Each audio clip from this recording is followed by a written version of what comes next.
دیکھو ایک انڈیا کا ایک بڑا اچھا وہ ہے یوٹیوبر دھرو راٹھی, نام لینا مناسب نہیں ہوتا بیانات میں کسی کا, لیکن مشہور آدمی ہے, کوئی حرج بھی نہیں ہے میرا خیال ہے. اس نے ایک اچھی ویڈیو بنائی, میں اس کو اپریشیٹ کرتا ہوں.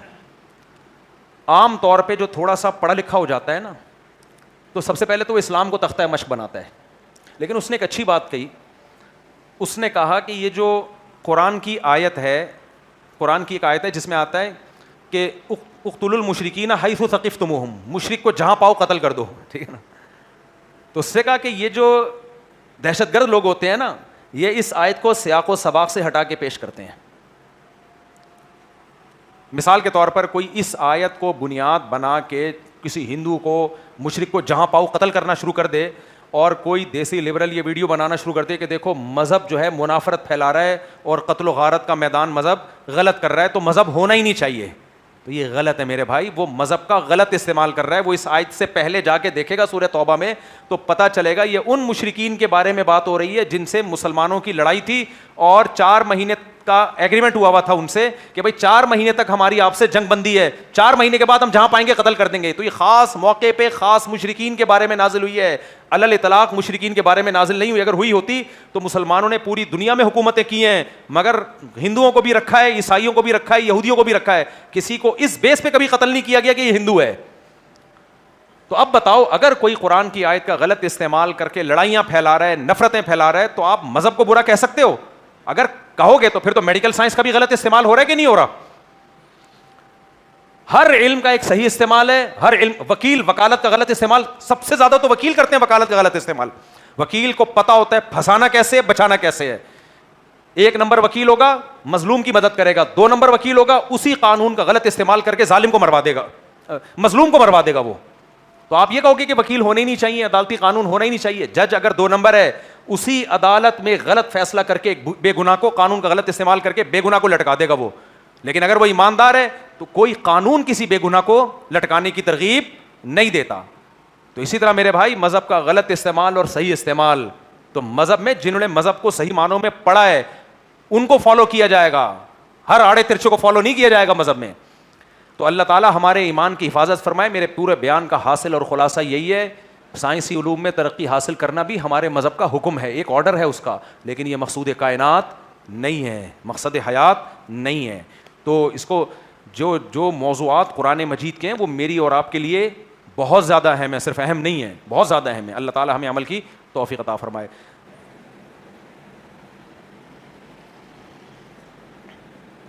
میرے گھر والے آپ کے بارے میں کہتے ہیں کہ مفتی صاحب کی شخصیت غیر سنجیدہ ہے, ہر بات مذاق میں لیتے ہیں اور ان کی سوئی ایک جگہ اٹک جاتی ہے.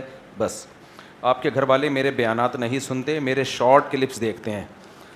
شارٹ کلپس والے یہ کر رہے ہوتے ہیں انسٹاگرام پہ, ٹک ٹاک پہ, بیان سے تھوڑے تھوڑے چٹکلے نکال کے دبا کے چلاتے ہیں وہ. تو اپنے گھر والوں کو بولو کہ جمعہ اور اتوار کے 1.5 2 گھنٹے کے بیانات پورے سنا کریں, ٹھیک ہے.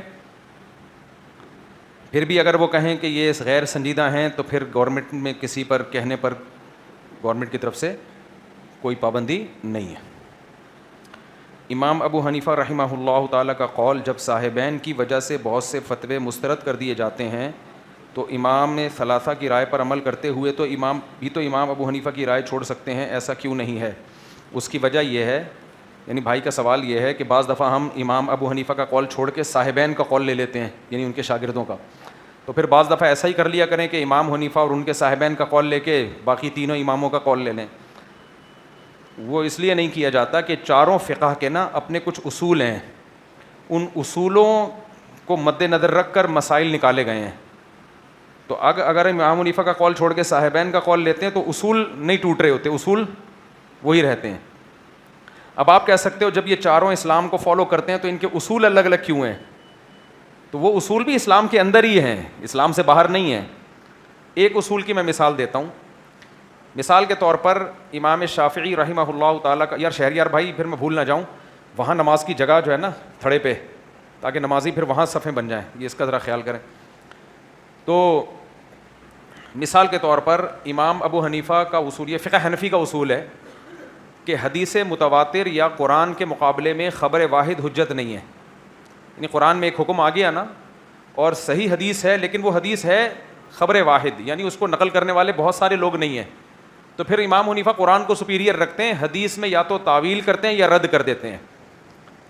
اس لیے نہیں کہ قرآن میں اور حدیث میں ان کی نظر میں کوئی فرق ہے, بھائی اللہ کے رسول کی بات بھی ایسے ہی ویلیو رکھتی ہے جیسے اللہ کی بات, لیکن ثبوت میں فرق ہے. اللہ کا کلام جو ہم تک پہنچا ہے وہ قطعی ہے, یقینی ہے, اس میں غلطی کا دور دور تک شائبہ نہیں ہے. جبکہ حدیث میں جب کوئی راوی بیان کرتا ہے حدثنی فلان قال فلان, تو فلاں سے بیان کرنے میں خطا ہو سکتی ہے. اب اس ہو سکنے کی بیس پہ حدیث کو رد نہیں کیا جائے گا. منکرین حدیث نے تو حدیث ہی رد کر دی نا, بھائی ایک آدمی اگر بیان کر رہا ہے تو غلطی بھی تو ہو سکتی ہے. بھائی ہو سکنے کی بیس پہ اگر ہم یہ مان لیں تو پھر تو دنیا میں کوئی کام ہو ہی نہیں سکتا. آپ جہاز میں بیٹھو گے, ہو سکتا ہے کہ وہ گر جائے. ٹرین میں جاؤ گے, ہو سکتا ہے وہ ٹریک سے اتر جائے. جج کے سامنے 10 لوگوں نے گواہی دے دی کہ یہ بندہ جمشید کو تو میں نے ابھی رخصت کر دیا, وسیم قاتل ہے, ہو سکتا ہے یہ غلط ہو سکتے ہیں کہ تو دنیا بہت بڑی ہے. تو اس لیے حدیث حجت ہے, چاہے خبر واحد ہو چاہے خبر متواتر ہو. لیکن اس ہو سکنے کے امکان کو اس وقت ویلیو دی جاتی ہے جب یہ اپنے سے زیادہ یقینی کے خلاف ہو. 100 آدمی ایک خبر آپ کو دے رہے ہوں اور ایک اس کے خلاف دے رہا ہو, تو وہ ایک اگرچہ سچا ہو لیکن اب اس سے غلطی کا امکان بڑھ گیا ہے. تو امام ابو حنیفہ حدیث کو حجت مانتے ہیں, دلیل مانتے ہیں. لیکن اگر قرآن کے یا حدیث متواتر کے مقابلے میں ہو تو صحیح ہونے کے باوجود بھی اس کو حجت نہیں مانتے, اس میں یا تو تعویل کریں گے یا اس کو رد کریں گے. جبکہ امام شافعی رحمہ اللہ تعالیٰ کا اصول اور ضابطہ یہ ہے کہ خبر واحد کو بھی وہی ویلیو دی جاتی ہے جو خبریں, یعنی جو قرآن کی آیت کو ویلیو دی جاتی ہے. اور اس اصول کی بیس پہ آگے احکام میں بھی فرق آتا ہے. ایک حکم بھی میں بتا دیتا ہوں. مثال کے طور پر قرآن مجید میں زانی کی سزا ہے الزانیۃ والزانی فاجلدوا کل واحد منہما 100 جلدہ. جو کنوارا مرد کے بارے میں, یہ مرد یا عورت زنا کرے 100 کوڑے مارو, یہ قرآن میں سزا ہے. حدیث میں آتا ہے کہ البکر بالبکر جلد 100 وتغریب عام, کنوارا مرد یا کنواری عورت اگر زنا کرے تو 100 کوڑے مارو اور 1 سال کے لیے اس کو ملک سے باہر نکال دو. اب امام شافعی اور امام احمد ابن حنبل کہتے ہیں کہ 1 سال کے لیے ملک سے باہر بھی نکالا جائے گا, جلا وطن بھی کیا جائے گا. امام حنیفہ کہتے ہیں نہیں, قرآن میں جو زانی کی سزا بیان کی ہے وہ A to Z کمپلیٹ سزا ہے, 100 کوڑے. لہذا یہ جو 1 سال کی جلا وطنی ہے اس حدیث کو تو رد نہیں کرتے. یہ نبی کریم صلی اللہ علیہ وسلم کا حکم, یہ سزا کے طور پہ نہیں ہے, یہ قاضی کو مشورے کے طور پر ہے. کیونکہ زانی اور زانیہ میں عشق ہو جاتا ہے نا اکثر, تو اس بات کا خطرہ ہے کہ یہ دوبارہ زنا کر لیں گے, تو اس کو یہاں سے کیا کرو. تو وہ کہتے ہیں کہ لیکن بعض دفعہ یہ ہوتا ہے کہ کچھ حالات ایسے ہوتے ہیں کہ اگر زانیہ عورت کو آپ نے جلا وطن کیا تو وہاں تو کمانے کا کوئی ذریعہ ہی نہیں ہے, تو عین ممکن ہے وہ زنا ہی کو پیش. جوانی میں بال سفید ہو گئے, چونکہ وہ خاندانی لوگ تھے, انہوں نے بولا یار تم نے ہمارے ساتھ دھوکہ کیسے کیا, بیوی تو چلی گئی وہ چھوڑ کے دوسری وائف, یا تم نے دھوکہ کیسے کیا ہمارے ساتھ. تو جھوٹ جو ہے نا, جھوٹ اس کی ٹینشن پوری زندگی کی ہے, سچ کی ٹینشن ایک دفعہ ہوتی ہے, کڑوا گھونٹ, اس کے بعد سکون آ جاتا ہے زندگی میں. تو یہ 2 نمبریاں مت کیا کرو. دوسری شادی اگر پہلے سے پکا ڈھکا ارادہ ہو تو لڑکی والوں کو بتا دو کہ میں غلط آدمی ہوں, میں دوسری بھی کروں گا, آپ نے دینی ہے دے دیں, نہیں دینی ہے. میں نے جب دوسری کی تھی تو بتایا تھا میں تیسری بھی کروں گا, تو بہت سے رشتے نہیں ہوئے میرے اس چکر میں, بہت سے رشتے نہیں ہوئے. ورنہ آج 19 کے بجائے کتنے ہوتے, 4-5 اور ملا لیں ساتھ میں, تو کیا ہوا, تمیز سے 19 ہو گئے, یہ زیادہ اچھا ہے نا. بدتمیزی کے ساتھ 25 ہوتے تو تمیز کے 19, بدتمیزی کے ساتھ 25 سے کیا ہیں, بہتر ہے.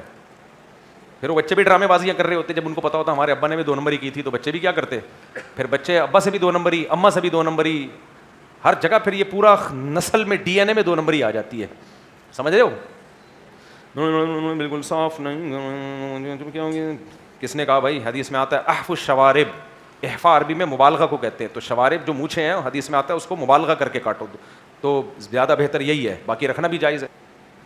پوچھنا یہ تھا کہ بہت سے علماء اکرام پرائز بانڈ کو جائز سمجھتے ہیں. بالکل جائز نہیں ہے, 2 اور 2 4 کی طرح پرائز بانڈ حرام ہے. اس پہ میں فتویٰ لکھ چکا ہوں ایک تفصیل کے ساتھ. جوا ہے, آپ کے پیسے داؤ پہ لگتے ہیں, اور جو ہے وہ انعام نکل گیا تو آپ کے میں نے اس پہ کافی, یعنی یہ خرید و فروخت کا ایسا معاملہ ہے جس میں پتہ ہی نہیں ہے کہ آپ کو ملنے والا کیا ہے. تو داؤ پہ ریٹرن میں ایک فتویٰ میں نے لکھا تھا اس پہ, وہ پوری ڈیٹیل اس میں ہے, وہ کبھی شائع کر دوں گا میں انشاءاللہ.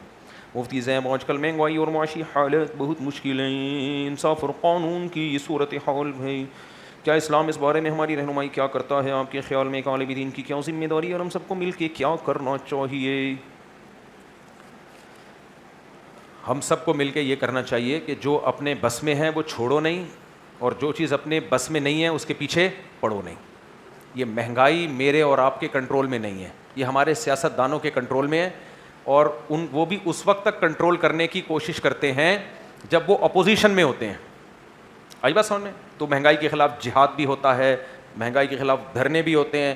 جیسے ہی وہ حکومت میں آتے ہیں تو حکومت مہنگائی کے خلاف دھرنے، پرانی حکومت مہنگائی کے خلاف دھرنے شروع کر دیتی ہے جب وہ اپوزیشن میں آتی ہے۔ سمجھ آ رہی بات کہ نہیں آ رہی؟ بہت گہری بات ہے، آپ لوگ بچے وہ سمجھو گے نہیں آئی سمجھ بھائی؟ جو حکومت ہوتی ہے وہ مہنگائی کرتی ہے، اپوزیشن مہنگائی کے خلاف جہاد، پھر جب یہ اپوزیشن حکومت میں آتی ہے تو سابقہ حکومت مہنگائی کے خلاف جہاد شروع کر دیتی ہے۔ تو یہ نورہ کشتی ماشاءاللہ چلتی ہے، تو یہ میرے اور آپ کے بس میں نہیں ہے۔ تو جو اپنے بس میں ہے اس کو، میرے اور آپ کے بس میں کیا ہے؟ کمانے کے لیے محنت کرنا جتنا ممکن ہو حلال طریقے سے۔ نمبر 2، اپنے خرچوں کو کنٹرول کرنا، یہ چیز میرے اور آپ کے بس میں ہے۔